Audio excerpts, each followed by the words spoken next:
Well, we're getting close to the end of the year, which is a good thing, although we've all got a lot of work to do before we get there. I want to take a few minutes today to go back to a topic we've talked a lot about. It's out there as a significant concern, and that's mental health. And as some of you are aware, in one of our provinces, BC, the provincial government has very generously given our schools some extra money to help support our kids experience better outcomes. I want to ask a hard question. How's it going? I know all of you have been doing mental health work with your kids on various levels. Are you seeing progress? Are you seeing improvement? See, I want to suggest to you that the concerns we have around mental health are a product of some very complex factors. It's not a single element, it's a whole bunch of things. But I want to get you to think about something that I'm running into quite often today. In fact, this morning, I went to a gym, I was working out, there were a bunch of TVs, and there was an interview on one of the TVs from a man who claimed to have some expertise in the area of mental health, mainly through experimentation. So I don't know who he was, I don't know what he was doing, it was just the subtitles, but I was reading the subtitles. And he claimed that they've done some experiments that have gotten some very promising results in terms of improved mental health for kids. Listen to this. One of them, there were a number of experiments, but this is the one that I was able to really focus in on because I could keep up with the subtitles. They did an experiment where they had kids in a class sit down and identify how they were feeling at that moment. And you know, kids, and in particular, they said if you're feeling angry, if you're feeling frustrated, if you're feeling hurt by somebody's behavior toward you, write it down. And so the kids did. And then they divided the study group into three categories: those that immediately threw that paper away, those that kept that paper in a sealed envelope, and those that kept the paper open with the words on it. And this is what they discovered. When they retested the kids later, and I don't know what the time increment was, but it was the same day, they discovered something interesting. The kids that threw away their emotion, their written emotion, didn't feel that way anymore. They'd moved on, other things were happening in their head.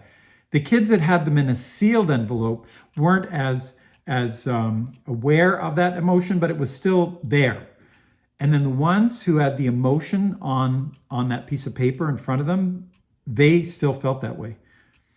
And so what this gentleman was suggesting is that maybe it's not a good idea to get kids to focus on how they're feeling all the time.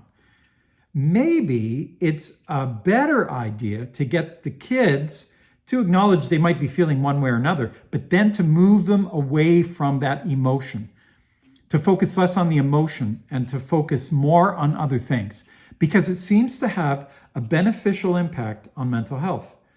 In fact, there's a couple of books that have come out recently that are really challenging a lot of the orthodoxy around the way we support kids in developing better mental health by suggesting that continuing to talk about how kids feel actually tends to reinforce those feelings, especially if they're negative. And in fact, the suggestion was that it's probably better to get them thinking about other things that will change the way they feel. Now, marrying this idea with what I shared last week about being good at serving, or last month, being good at serving, I want to make a suggestion, and I believe research is increasingly reinforcing this, and it's simply this. The kids that are being studied right now that seem to be pretty strong in the area of resilience, positive mental health, have one common characteristic, and that is they don't spend a lot of time thinking about themselves. They actually dedicate a lot of time to thinking about people around them and to focusing their energy on how they can make others have good days, not just focus on how they can have a good day. And of course, as Christian teachers, that's in the very middle of what we're trying to help our kids grow into. An understanding that's based on, just like our God is an others-oriented God, at the heart of God is this three-person relationship, the Trinity. And one thing we learn about the Trinity is that each person of the Godhead loves serving and delighting in the other person.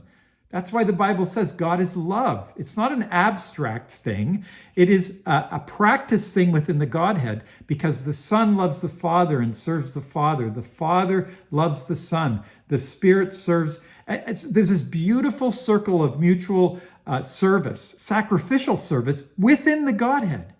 And apparently, we were created with the same healthy impulse, which was crushed by our fallenness, which causes us to look not outside of ourselves, but into ourselves. And so when we help our kids become others-oriented, loving their neighbor-oriented, loving God-oriented, we're doing a whole bunch of wonderful things. The most important being helping them enter into their created purpose and also their redeemed potential. But we are also freeing them from all the negativity that comes about as a result of that internal lens being focused on ourselves all the time. And of course, things like our black mirrors, meaning our cell phones and our screens, don't help, because those platforms push us into ourselves. And so there's a whole bunch of complex factors going on that are leading our kids to the way they are feeling and the way they're experiencing life. And it's more complicated than what I've shared, obviously. But I do want to suggest that when you over and over again, in all kinds of creative ways, help your kids understand that they were made to serve others and to serve God, and that they will find themselves in that service. And they will find joy, and they will find peace, and they will find hope in that service. That we're not just helping them to develop a mature understanding of what it means to be a Christian, but according to the research, we're helping them develop great mental health outcomes. So keep on doing the good work that you're doing. Have a great May. Bless you.